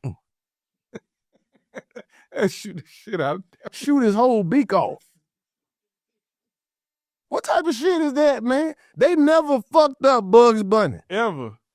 Elmer Fudd had so many opportunities to shoot and kill Bugs, but when that nigga was witty. And then Daffy just showed up, he like, right to the face. Like, soon as Daffy show up, he Yeah. got shot in the face. Yeah, man, but they didn't want you to know that Daffy Duck, he was in the church. Yeah, the little collar around his neck like a priest. Yeah, man. Yeah, man, Daffy Duck was heavy, man. It was just a job for him. Just a job, bro. All right, man. Look, bro, I'm gonna do an email with you. A what? We do emails. We read emails. I thought you said an evaluation. I was like, what? You about to diagnose me now? I ain't qualified for that. Somebody sent an email? Yeah, so we do advice segments at the end of every show. Okay. Some of my guests, they come on here, it's like they here to talk about something very, very specific. No, I can't bullshit with you. This is just my first time, and I'm gonna come through a couple times and just talk shit with you. Yeah, absolutely. Yeah. Yeah. Hold on, what was that other shit we was talking about? Damn, bruh. I'll think of it in a second. So this is a young nigga fell in love at first sight with one of the cousins. Well, his cousin? I don't know. We finna find out. Oh. He might have fell in love in the Patreon. Yeah, because we got a Patreon. In Oh, Discord. that's what you call him. We call I it cousins, but I ain't know that's what he was talking about. But he done fell in love in the damn Discord. All right, he say, yo, what's up, Deontay, aka Jim Jones, Big Ice Cup Cat? I'm hoping not to make this too long, but I'm in a funny predicament. For context, I was in a long-term relationship for 4 years that ended last year in a weird way. Shorty randomly decided to devote her life to Jesus and figured she wouldn't make a great life partner, even after I bought the ring and had a proposal date set and everything. Jesus took the wheel on this nigga marriage. Yeah. She just ain't want that nigga no more. That's what I heard. That's all that was, man. You know, Jesus was just the reason. He might be I don't know. He could have been the reason For the that you needed to find Jesus, though. He could have been stressing that lady out. He could just. Hey man, shout out to him. Another soul saved, brother.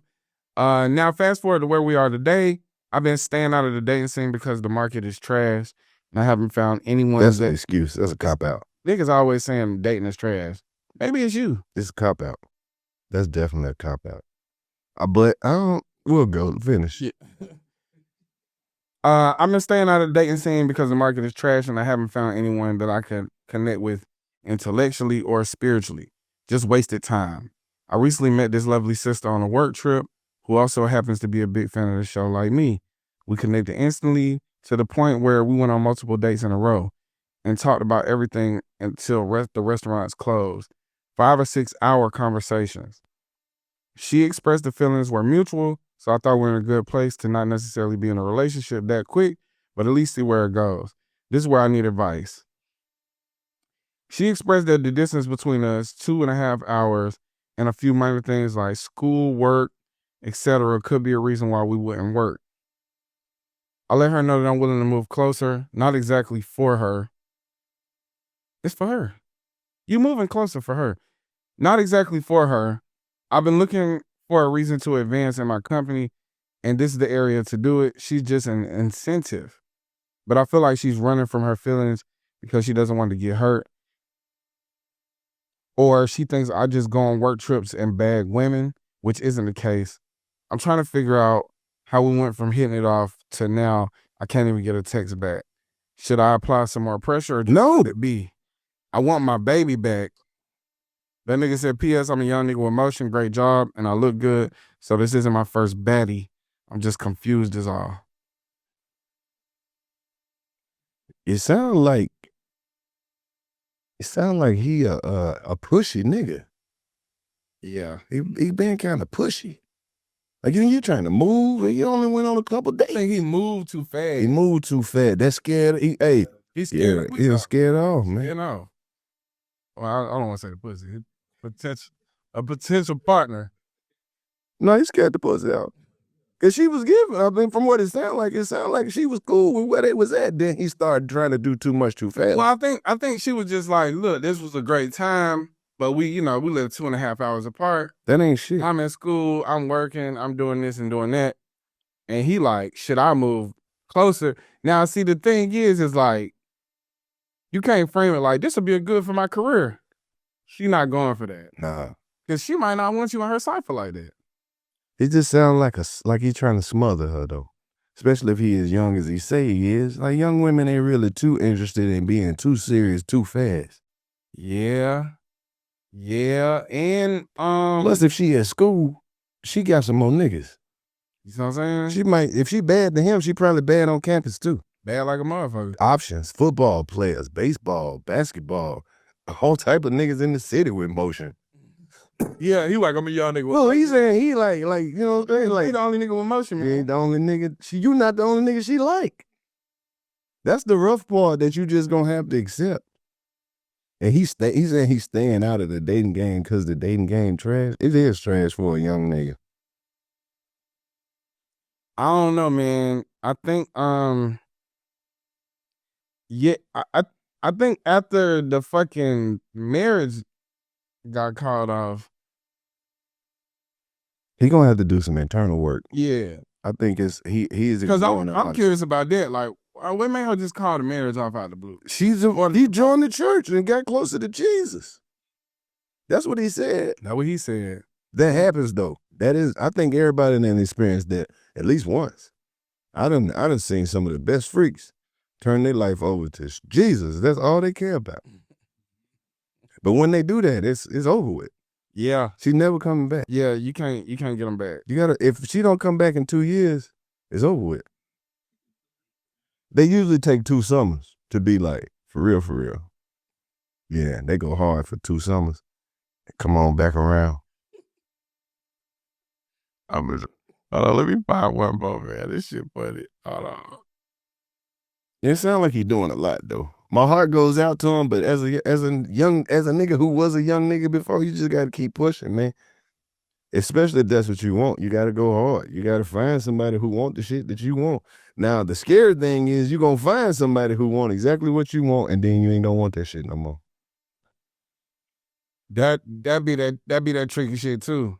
He gonna find somebody that's like really on that. That's gonna match his energy. Gonna scare him away. Yeah. Yeah. I don't know. I think after I'm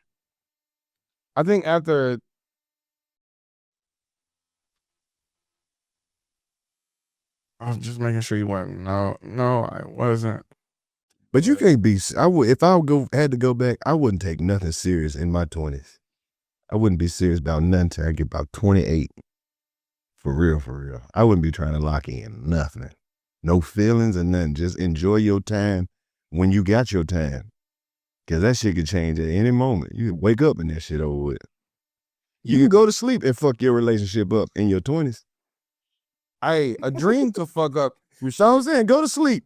A dream. Miss 2 phone calls in a row. You know how many times I done woke up and motherfucker just looking at me?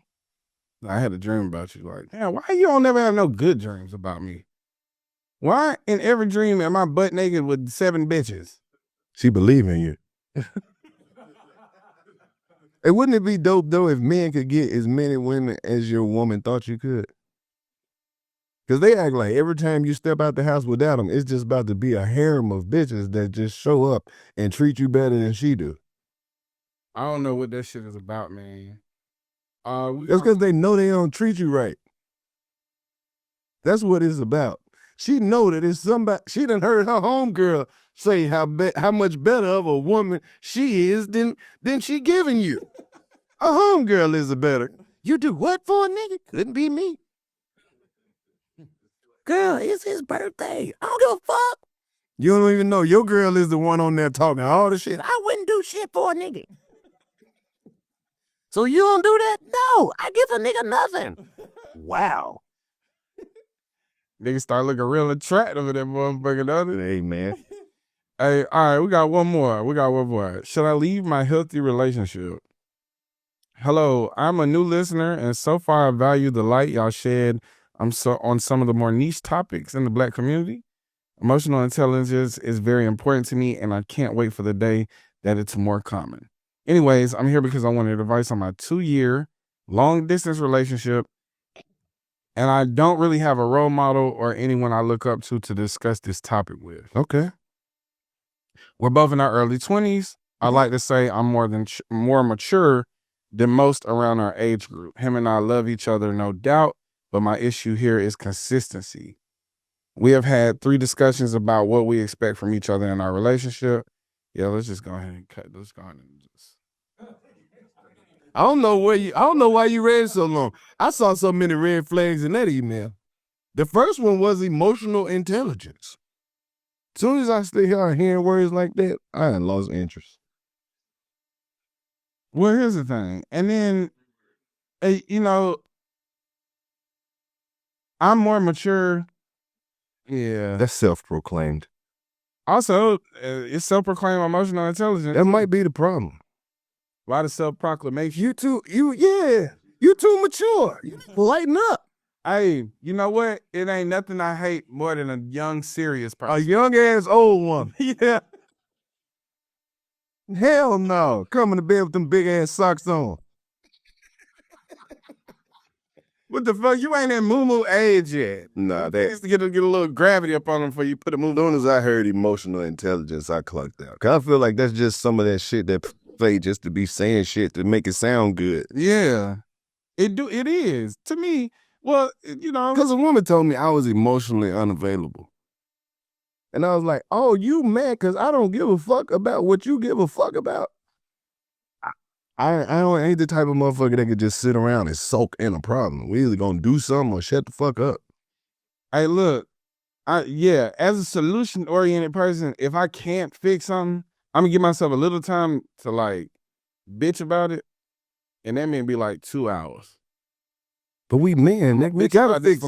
I'm gonna bitch about this for like 2 hours. We either gonna fix it or we gonna break it to the point where I'm satisfied that it's broken right there. Yeah. I like it broke just like that. Yeah, it's broke, nigga. All you gotta do is hold it like this. Like, we gotta come up with something. You wrap the cord around your body. If you hold the bottom, you can still use it. Fuck wrong with you? All right, so look, she said we've had 3 different discussions about what we expect from each other in a relationship and how to make one another happy and cater to our love languages. I think I'm doing phenomenal, and he says he doesn't agree. It's you, baby. It's you. It's you. Him, on the other hand, struggles with consistency and honestly is taking a toll on me. It's very little things like sending letters, heartfelt notes, and he was just taking a picture of random things throughout the day so I can feel closer to him since we're far away. I think we find them problems where problems aren't because y'all aren't close to each other. So like y'all trying to create like a virtual bond, and it just ain't gonna work like that. Nope. Cause like some people is really like me. I can't do it. I can't do a long distance relationship because I'm very out of sight, out of mind. So I might fuck around and not call you. For 2 days. Plus, who wants to be? I'm not about to sit here and be in jail with you and just be on the phone all goddamn day and FaceTime. Life happens. You can't do that. Like, you got shit to do. Yeah. Like, if you think about it, you're in a long distance relationship. You got to be at the studio 4-5 hours talking. You don't want to go home and talk for 4-5 more hours. Just keep saying the same shit. Oh, I miss you. I can't wait to see when you coming. It's the same shit. It is literally gonna be the same shit. Yeah, a long distance relationship is basically just phone sex. Got to be an extra. Shout out to FaceTime. They really turned the game up. Got to be a freak. Yeah, Dr. Marion Crow. Yeah. Shout out to Dr. Marion Crow for creating Skype, for the technology for Skype and FaceTime and things like that so niggas can be freaky at 2 a.m. Yeah. They'll call you with clothes on, though. I don't think that's what FaceTime was invented for. Well, put that titty right in there. Cook it from the bottom. All right. So his love language is definitely more physical because when we're together, you're a man. Yeah, every nigga's love language is physical touch. Because when we're together, it seems like everything is perfect.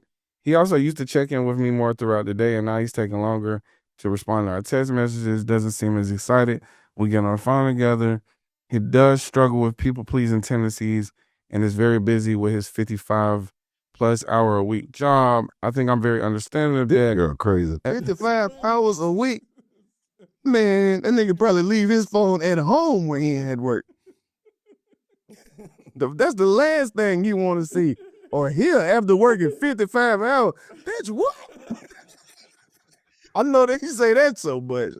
He don't take pictures and send her so she can feel It's just close. like, he just like, you know, all of this stuff is exciting in theory, but in practice, it's not going to last long. No. Because once, it's like, it's unfortunate. You don't want to compare it to a car, but I'm comparing the relationship to the car. But after that new car smell wear off, it's just like, you start forgetting to do all type of shit.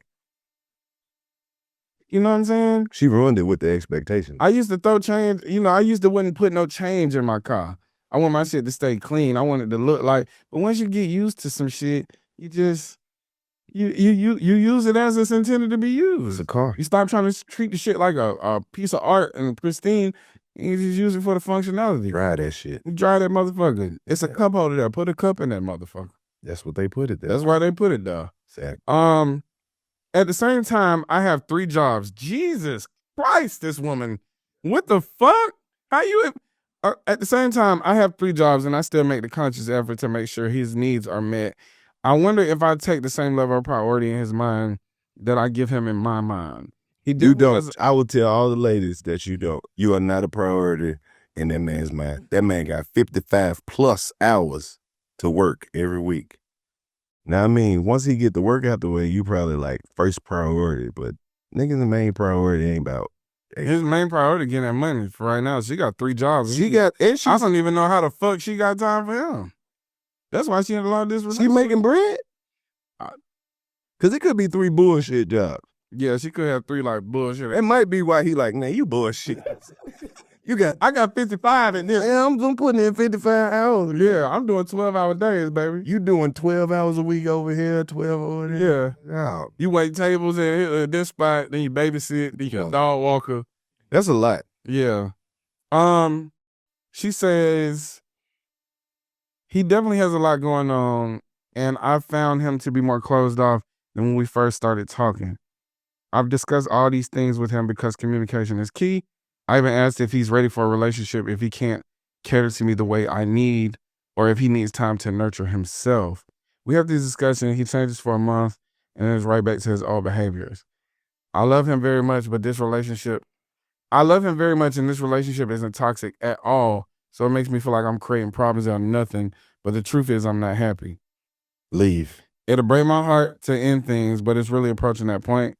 I say all that to ask, maybe y'all could shed some light on his mindset and POV. No, just leave. I really feel like I've discussed all the bases and it looked like it just boils down to him not caring enough.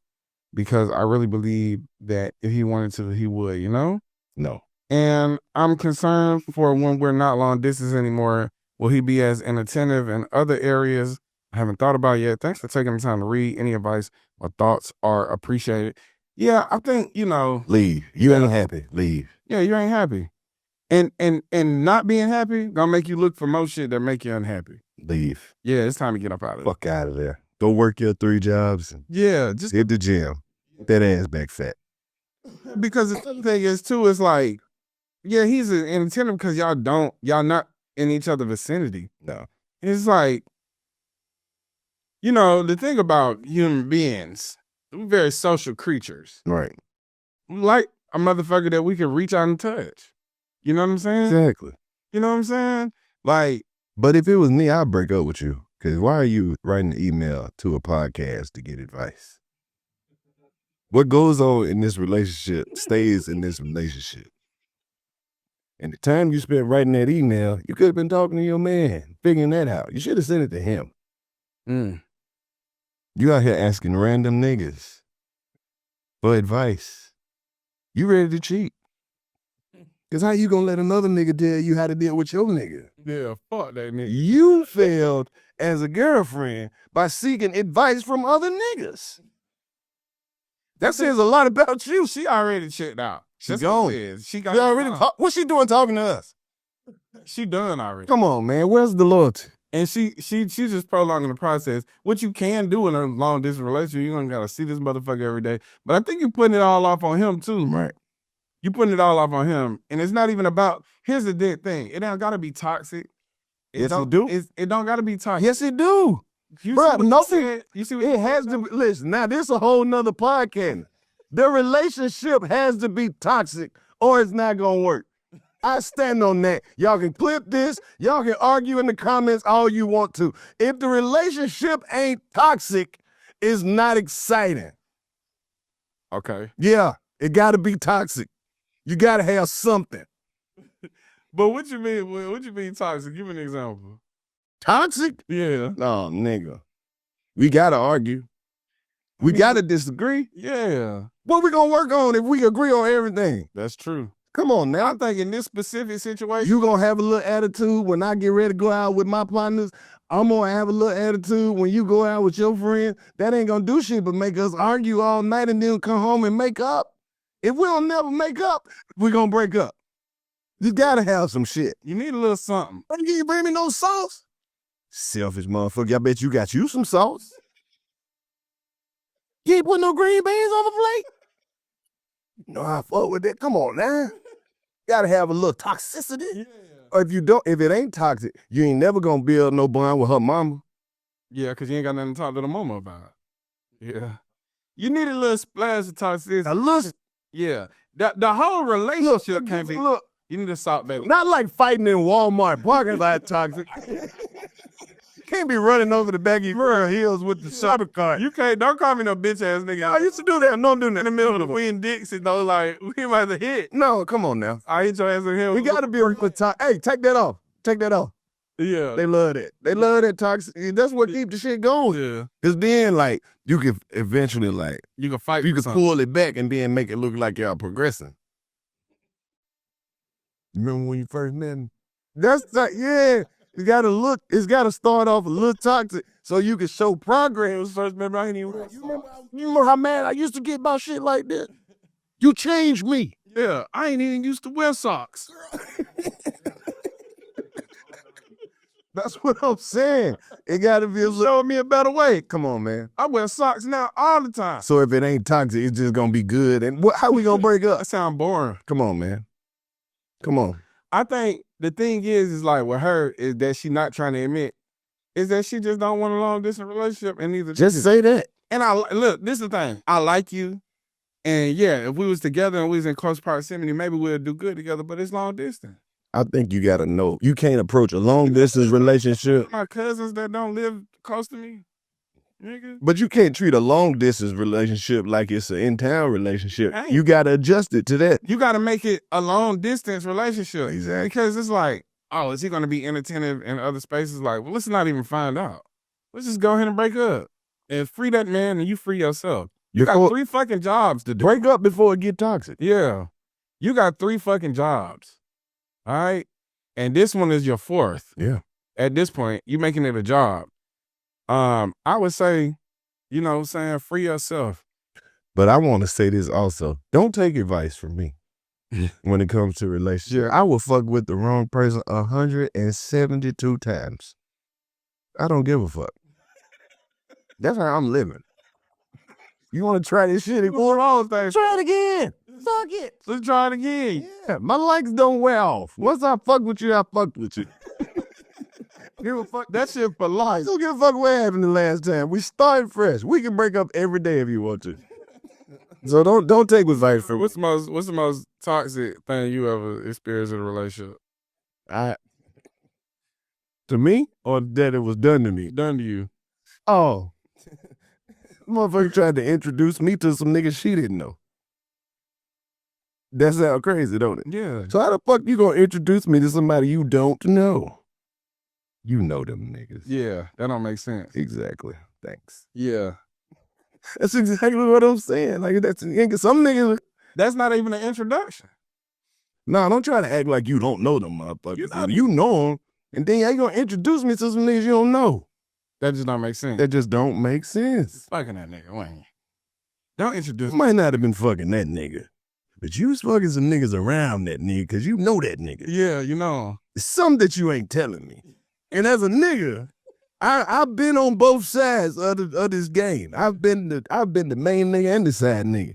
So it's some shit you just can't tell me. I was a side nigga way longer than I was anybody's main nigga. The streets is treacherous, nigga. You a side nigga, it's like you working at a private investigation firm. You a spy. Right, everything's confidential. Yeah. Yeah, it's so much information that'll just fall into your lap when you play your position. To tell a secret, because I'm going to forget. You know what I'm saying? I go Men in Black with that shit. I'm the best person to tell a secret because the people that I do know, they wouldn't give a fuck to know. I know that. So I really have nobody to discuss this shit with, even if I wanted to. I remember somebody told me, like, they was like, I'm finna tell you this, don't tell nobody. Well, who am I tell? Who give a fuck about this? They don't even care about this. But you just sharing it with me. I'm your friend. You ever had a nigga tell you a secret and it was a lie? No. I think she pregnant. Nigga, where that baby at? She was never pregnant. Nigga. Stupid fool. No, I got one on the way. Still ain't seen that one. Hey, how old your son is? 17. Oof, he finna get ready to go get out of high school. Yeah. Is it this year? Next year. Next year? He a junior this year. He just turned 17. How done been through your journey? How has parenting changed from struggling artist to established entrepreneur? It was more fun when we were struggling. Just to be honest, it was way more A fun. little creative. Nigga, we was having a ball, nigga. We was still getting 20-piece nuggets and shit. We was balling. We was having fun. Yeah. The best thing about it is he was too young to remember all that struggle part. And it's like, the best thing about being a parent is having somebody love you unconditionally. Like, he don't give a fuck about that. He just know his daddy was always there, whether I had it or not, bro. And then like, just seeing that little smile and having that little person behind you that just motivate the hell out you. I look at his big ass sometimes now and be like, the hell you do with my son, bro? Where's my baby? Yeah. Man, my 14-year-old taller than me. He got a girl and all this, you know. Yeah. He got his own friends. I'm like, man. It's dope though to just see your little person grow into that little person. They think that they like himself. evolving, but like you always been like that. I always saw Exactly that. how he act. Yeah. It's like, yeah, it's so funny. It's dope. I wish I would have had some more kids back then. How many? You only got the one. I only got one. Yeah, ain't no more. I miss it. I miss being a parent to a little person. Yeah, it's fun, man. It is. Cause I got my youngest is 8. It's way better than not being a parent. I would, you know, I don't know no different. I don't know nothing. Think about your life before you had kids. It was cool. It was cool, But then when you became a parent, shit going on. You know what I'm saying? it kind of gave you a different drive, different purpose, and just know that you ain't out here just doing it for yourself. Yeah, and my kids like that. Like they be like, man, you, my oldest son, he be like, man, you got motion. So I do, son. Send me a link to some Jordans. Let me buy. Show the motion real, nigga. Oh, yeah. You want some Jordans? You want some new Jordans, nigga? I'm finna show you this motion in action, nigga. Hey, you know, my son's 17. I guess he gauge everything that he think is cool based off what I think ain't cool. You get what I'm saying? That makes sense. Sometimes I just be like, bro, play me some of that young nigga shit. And they be like, y'all like this? And then I be like, and as you see that I don't like it, I think it make him like it even more. Yeah, that's some real shit. Like, yeah, this ain't for you, nigga. Yeah, old ass nigga. He I did. can't hold you. My son wanted me to take him to you remember Young Boy was here? Mhm. And then they canceled the shit. I was like, thank God. You was finna be in that motherfucker. Like, thank Man, look, I think, I just don't know if he was ready for that crowd. yeah, that's a turn. That's it. crowd. Yeah, man. What? Because it ain't just teenagers. These are like YN failures. These niggas ready to crash out. Yeah, These niggas was in that bitch fighting security and shit. I'm like, I don't know about that one, bro. yeah, nah. You had a soft life. Yeah. You like this shit in theory. You ain't living. These is niggas in practice. You ain't about that life. They ain't got nobody waiting on them to get home. These niggas about to hit the streets after this. Right. Yeah. Yeah. Ain't nobody in there got a curfew, nigga. Yeah, that shit, they dreading leaving this motherfucker. Right. Yeah, yeah, it's fun. It's been fun. It's been also like, it's just cool to see them evolve with their interests and shit. Like my middle son, he already know what he want to be. He want to be an architect. He got his mind set on it. He don't care about fashion. He don't care about clothes. He just want to be comfortable and wear Crocs and play the video game. That's right. That's dope. He got that shit off his daddy. Yeah, You like it when them niggas be wearing them Crocs all the I time. don't wear no damn. Yes, fuck you do. You never see me in Well, I ain't never seen you, but They ain't gonna see me. when you ain't at work, nigga, you be wearing the Crocs. Maybe, yeah. Exactly. I got a little Croc at the house. Yeah, man. You know what I'm saying? Probably give me some step kids somewhere. All the women got kids. Yeah. Big good step. Be a good step there. Yeah. You're too old for a new baby. Yeah. No, I ain't. I mean, yeah, but it No, I ain't. is. You ain't trying to change no Pampers, nigga. Yeah, I will. That shit didn't bother me. It ain't about that. We talking about at the age you is, you need a good 7-8 hours of sleep, Karlous. I'm gonna get my sleep. No, you not. Bro, I'm financially stable. What, you gonna hire somebody to No, I'm just saying that the stress of being a parent is that shit. you know what? It's different now. I only know struggling as a parent. As a new parent, I only know struggling. No, we good. Nigga, we need sleep because I gotta get up and go to the job. Right. But I ain't gotta do that. Now that I know what to look for in a baby mama, you know what I mean? I know what to look for, nigga. Think I'm gonna have to deal with all this shit I dealt with the first tour. Yeah. I'm gonna give you this hat for you, guys. These are just the samples. These are unreleased as of right now. As of Give me right, my shit. this the brand new grits hat. I've been reaching for the long. Yeah, I know you like that red. So You know, I fucks with it, man. Hell yeah. Hey, man, congratulations once again on everything y'all got going over here. man, thank you, man. Listen, I'm putting my motherfucking cap on, man. Yes, sir. You feel me? Yeah, that look good, man. That's it. Yeah. Be in the game, baby. Yes, sir. Well, you come pull up on me quarterly, man. We just talk. I know where you at, bro. I be off in here. You feel me? Yeah. I be off in here. I done can't even fuck with everything y'all got going on over here, nigga. Must start doing me a little cooking show or something over here. Well, nigga, just You got any shows coming up? yeah, We Them Ones tour. Where when y'all come to the show? Yeah, I don't know the exact date, but you know, check my page and check me out when I'm in your city, man. We got a lot of shows coming up. Me, Mike Epps, DC, Chico Bean, Mojo Brooks, Jess Niche, Jay Ski, DJ Fresh is the DJ out there. Tony Roberts is the host. Tony Roberts, funny. Funny as a motherfucker, man. That's So- one of the funniest people on earth, bro. Absolutely. That episode he had with y'all was hilarious. Man. He just Look- effortlessly funny, bro. Yeah, man. So we back on there with them. Well, we been doing that shit for, ever since they started. So people still loving it. They still coming out to support. So we're gonna keep doing that shit, man. Absolutely. Yeah, shout out to BMN. They've been doing their thing, bro. Some of the coldest promoters in the entertainment game right now. They did, all the R&B tours and did some of the dates with, I think it's called a Millennial Tour with Bow Wow and all them. Yeah, man. So they've been putting it down. Hell yeah. Well, shit. Y'all know this episode 100 and something.